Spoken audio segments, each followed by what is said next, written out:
Hello दोस्तों, कैसे हैं आप सब लोग। Welcome back to my channel.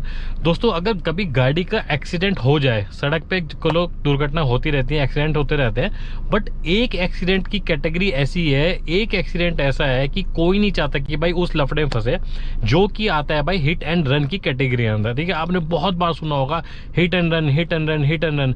अब आप लोग समझिए कि अगर हिट एंड रन केस होता है, आपकी गाड़ी कहीं पार्किंग में खड़ी है, कहीं सड़क पे खड़ी है, आप उसके अंदर बैठे हो या आप नहीं बैठे हो, कोई आता है गाड़ी ठोक के और गायब हो जाता है। ठीक है, या आप गाड़ी चला रहे हो, आपकी गाड़ी को कोई अननेसेसरी ठोकता है, टक्कर मारता है, लड़ाई होती है, लफड़े होते हैं और फिर वो चला जाता है। तो अगर कभी आप ऐसे पछड़े में फंसते हो कि आप हिट एंड रन केस की कैटेगरी में आ गए, आपकी गाड़ी के किसी ने ठोका, तो आप क्या करोगे?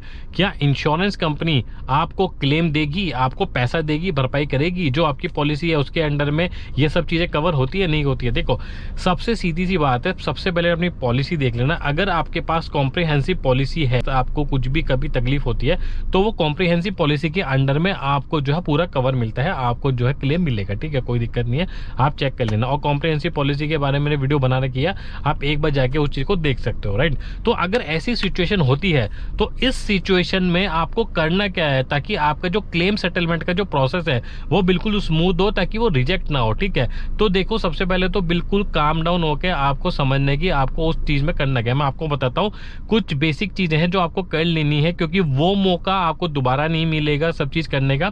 तो अगर आप लोगों को वीडियो पसंद आती है तो video please like, share, channel को सब्सक्राइब आप जरूर कर लेना। देखो, सबसे पहले आपको क्या करना है कि जो भी ऑफेंडर है, जिसने भी गाड़ी को आपका नुकसान पहुंचाया है, ठीक है, कोशिश कर लो। देखो, अब आप ना तो उसको चेस तो कर नहीं पाओगे, अगर आप नहीं हो वहां पे उस सिचुएशन में, आप उड़ के तो नहीं चले जाओगे, ठीक है, या उसको पीछा तो नहीं करोगे जाके। सबसे पहले आप देखो, अगर आप वहां अवेलेबल हो तो उसका चुपचाप बंदे का गाड़ी का जो है नंबर वो नोट कर लो, गाड़ी किस कंपनी की है, जो भी है सब डिटेल अपने पास रख लो। ठीक है, अगर वो आपको कुछ कंपनसेशन देने के लिए मानता है तो ठीक है, सॉर्ट आउट होता है, कोई दिक्कत नहीं है। अगर वो चीज बिल्कुल हाथ खड़े कर देता है, उसकी कोई गलती नहीं है, वो ऐसा कहता है, ठीक है, तो आपको कुछ भी नहीं करना भाई। देखो, लड़ने से भिड़ने से कोई कभी भी हल नहीं निकलता है। गाड़ी का नंबर नोट कर लेना, गाड़ी किस कंपनी की है, मॉडल वगैरह सब नोट कर लेना। ठीक है, नंबर 2, कोशिश करना कि आसपास सराउंडिंग में कोई अगर खड़ा है वहां पे, ठीक है, तो आपको अगर विटनेस मिल जाए ना, देखो आज की डेट पे ना कोई भी किसी के लफड़े में पड़ने को पहली बात तो बिल्कुल भी तैयार नहीं होता। अगर इन केस ऊपर से भगवान का कोई बंदा अगर आ जाए आपकी मदद करने उस टाइम पे और वो रेडी हो जाता है, तो आप अपने विटनेस तैयार करो। ठीक है, क्योंकि विटनेस होगा तो आपका केस बहुत ज्यादा स्ट्रांग हो जाएगा। ठीक है, कोशिश करो कि अगर आपको विटनेस मिल जाए तो इससे बढ़िया और भी कोई बात नहीं होगी, राइट। नंबर 3, कोशिश करो कि जो वो एरिया है ना, जिस पर्टिकुलर जगह पे आपकी गाड़ी का एक्सीडेंट हुआ है, जहां पे वो हिट एंड रन केस हुआ है, सबसे पहले तो आपको फोटो वीडियो जो भी होती है ना, बहुत बड़ा इंपॉर्टेंट रोल प्ले करती है इस चीज को लेके। फोटो ले लो आसपास की, उस लोकेशन की फोटो ले लो चारों तरफ से, पर्टिकुलर जहां गाड़ी में आपका डैमेज हुआ है, नुकसान हुआ है, वहां की आप प्रॉपर फोटो लो। ठीक है, और ये देखो कि उस जगह पे लोकेशन में कहीं सीसीटीवी कैमरा वगैरह कुछ है या नहीं है। अगर है तो इससे बढ़िया और कोई बात नहीं हो सकती। तुरंत वहां से आप फुटेज निकलवाने की कोशिश करो, वीडियो लो, ठीक है, अपने पास ये रिकॉर्ड बना रखो। ठीक है, नंबर 4, सबसे पहले जाके नियरेस्ट जो थाना होगा ना, वहां जाके FIR कराओ। ठीक है, FIR बहुत जरूरी है आपको कराना, क्योंकि इसके बिना आप जो है क्लेम सेटलमेंट में बहुत दिक्कत होगी। अगर आपके पास FIR की कॉपी होगी ना, तो आपका जो क्लेम सेटलमेंट होगा बिल्कुल स्मूथ तरीके से होगा, फंक्शनलिटी बिल्कुल ईजी हो जाएगी। ठीक है, आपको कहीं इधर उधर भटकने की जरूरत नहीं है। ठीक है, FIR करो, FIR की कॉपी लेना मत भूलना, FIR की कॉपी अपने पास रखो, राइट। और number 5, last but not least, आपका जो इंश्योरेंस कंपनी है, जो इंश्योरर है, उसको आप तुरंत इंटीमेट करो।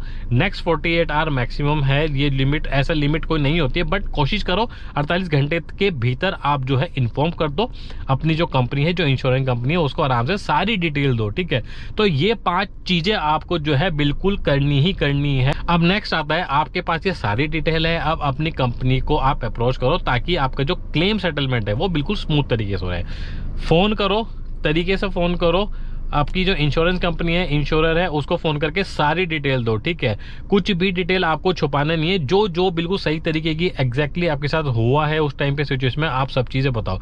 उसके बाद कंपनी क्या करेगी, एक सर्वेयर जो होता है ना, वो अपॉइंट करेगी, वो पूरा देखेगी सिनेरियो, जो जिस लोकेशन में जो भी हुआ है वो उसका काम है, उसको सर्वे करने दो, जो डैमेज, जो भरपाई, जो नुकसान वगैरह हुआ है वो सब करने दो। ठीक है, उसके बाद आपका जो क्लेम सेटलमेंट का प्रोसेस है वो उसके पास आ जाएगा, वो आराम से इजीली अपने हिसाब से सारा कर लेगा। आपको सिर्फ उसको कॉपरेट करना है, सारी इन्फॉर्मेशन अपनी देनी है, जो बेसिक डिटेल है वो सारी की सारी उसको दे देनी है, ठीक है। और जो आपके इनिशियल जो डॉक्यूमेंट्स लगेंगे, जो बेसिक डॉक्यूमेंट लगेंगे, ये सब चीज़ें फाइल वगैरह करने के लिए, वो आपको डॉक्यूमेंट देना है जो वो आपसे जो है पूछता है, ठीक है।